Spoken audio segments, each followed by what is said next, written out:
大家好，欢迎回到奇怪风的频道。然后我是琪琪，今天待会一样会看一下走势，然后会有几个非常重要的新闻，包含台湾的前几大交易所 BitoPro， 然后还会有韩国选总统的一些新闻。为什么会讲韩国总统？因为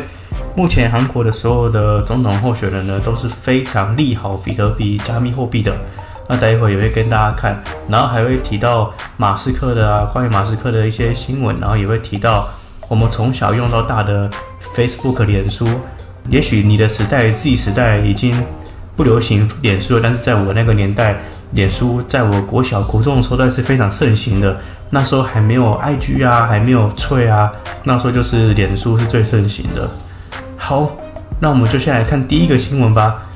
各位，最近台湾的这个交易所 BitoPro，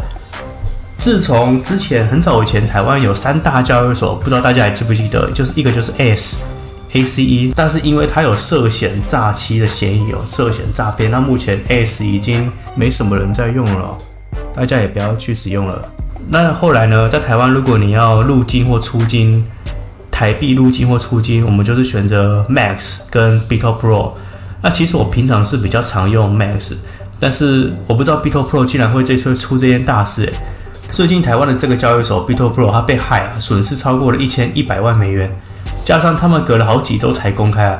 这才是真的奇怪的地方。这个我要特别提醒一下，就是加密货币放在交易所永远都是有一定的风险的，不管是哪一间都一样，就算是全球第一名的币安，或是美国第一名的交易所 Coinbase， 或者是 OKX、Bybit 都一样。如果你们有资金在 BitoPro 的话，现在最好立刻去试试看能不能提领出来，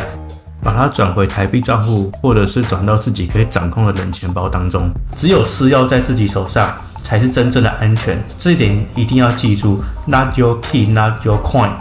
下一个我们要看关于 Meta， 就是 Facebook 的股东最近压倒性的否决了一个提案，就是是否要把比特币加入该公司的资产的提议。那只有 0.08% 的股东是支持，这背后其实也不意外因为 Meta 的 CEO 扎克伯格呢，自己就掌控了超过一半的股票权，他大概认为公司持有比特币的风险太高了。不过现在全球也越来越多公司开始买入比特币战略储备，像是 MicroStrategy 特斯拉等等，但是 Meta 目前还是不买单，他们的 CEO 扎克伯格自己就掌控了61% 的投票权那他大概率就是一定是投了反对票啦。Meta 身为科技巨头，但是到现在目前都还不清楚比特币的价值在哪里，这是不是意味着我们其实参与这个市场的人其实都还算很早期呢？这次投票只有 0.08% 的股东赞成，这个差距实在是太悬殊了。参加这个提案的人还不少这个仅占总数 0.08% 的赞成的这个票数呢，竟然有392万张代表说有近50亿的选民是决定反对。哇，这个规模其实很大。好了，那我们来看一下下一则。Elon Musk 就是马斯克呢，最近又有一些动作了。他旗下的社群平台就是 X， 原本叫做 Twitter， 推出新的视讯功能叫做 XChat。那他是声明用了比特币风格的加密技术，但是比特币专家很多就跳出来去纠正说，其实比特币根本不是用传统加密，而是椭圆曲线密码学。我想马斯克他可能只是想表达说，我们用的是一种跟比特币一样安全的方式，只是用词可能不太精确了。除此之外 ，X 还在研发一个 X Money 的支付功能，未来可能会跟那个 Line Pay接口支付或是微信支付一样，整合付款，然后社交跟聊天的服务，变成真正的全能型的 App。其实我们也知道，之前马斯克收购 Twitter 改名叫 X 之后呢，一直都想要推出可以付款、可以打赏的功能。那我们再来看下一则新闻。南韩这一次的总统大选很特别，就是候选人全部都支持放宽加密货币的管制，包含合法化现货加密货币 ETF， 就是比特币现货的 ETF 然后还会允许国家退休基金去投资加密货币，甚至推出以韩元为基础的稳定币。他们认为这能阻止资金的外流，也让年轻人更容易投资理财。不管输赢，加密市场都很有可能因此快速成长。所以，南韩无论谁当选，南韩的加密货币产业都将迎来更友善的监管环境和更大的发展机会。看到南韩的情况啊，我不禁希望台湾也能出现更多支持加密货币的政治人物。毕竟，台湾在科技和金融方面都有很强的技术，如果能够在政策上给予更多的支持，我们的加密货币产业也有机会蓬勃发展。希望未来在台湾的选举中，也能看到候选人提出支持加密货币的政策，让我们的金融体系更加多元创新哦。下一则报道是关于根据 CoinShares 最新发布的资料，最近币圈有个有趣的现象，就是以太币大爆发，成为上周最吸金的资产。它吸金了将近3.21亿的美元，是去年底以来最猛的一次。反而比特币上周还卖出了一些，流出了800万美金。以太币的这个数字呢，是去年底，就是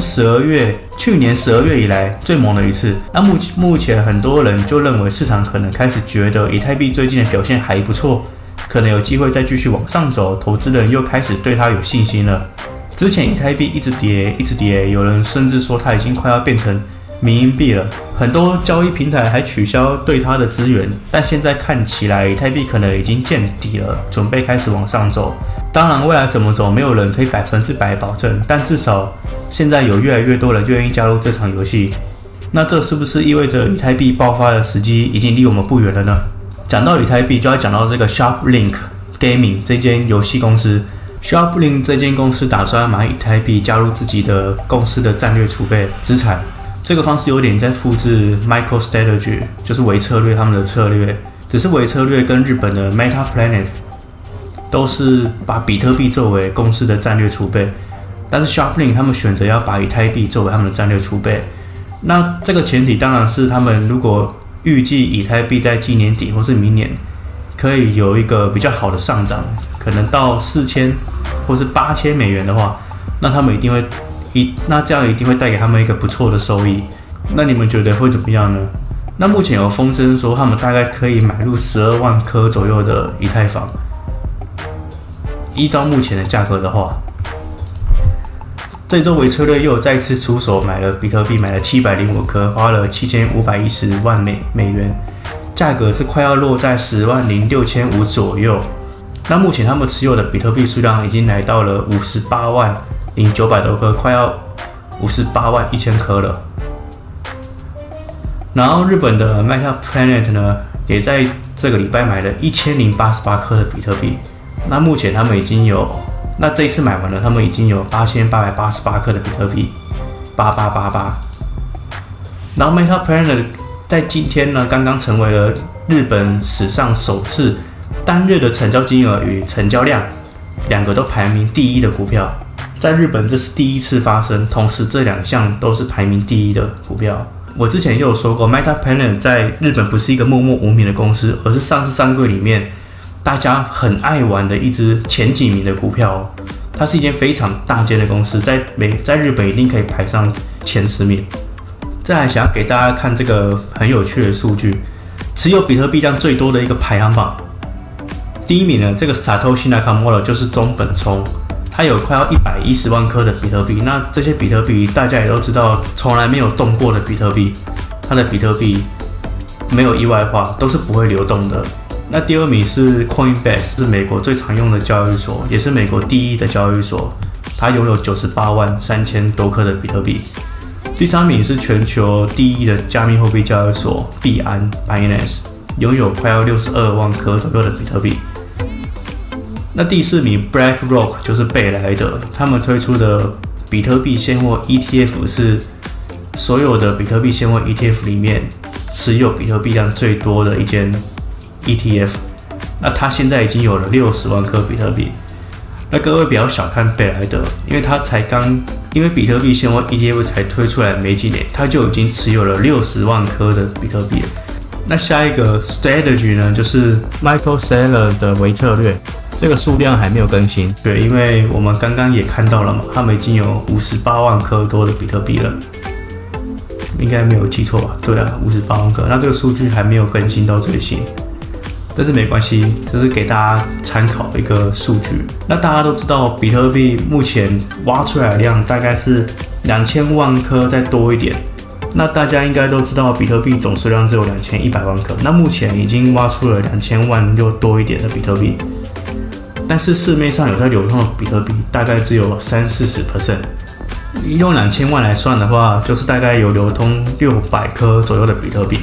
那还有大概200到300颗比特币是已经遗失的，就是找不回来的。所以真正在市场上有流通的比特币只有400万颗。那目前这边加起来就已经有了400多万颗的比特币，大家可以算一算这个数学。那如果大家还有兴趣的话，可以自己搜寻 Bitcoin Treasuries， 然后点进去这边，也可以看到全球持有比特币的数量，上市上柜的公司啊，私人的公司啊，都可以查看。然后还有国家持有的比特币。像刚刚这个表里面还没有把国家持有的，像美国持有的快要20万颗比特币，中国持有的19万比特币，20万颗、19万颗比特币，这边都没有算进去，里面都还没有算。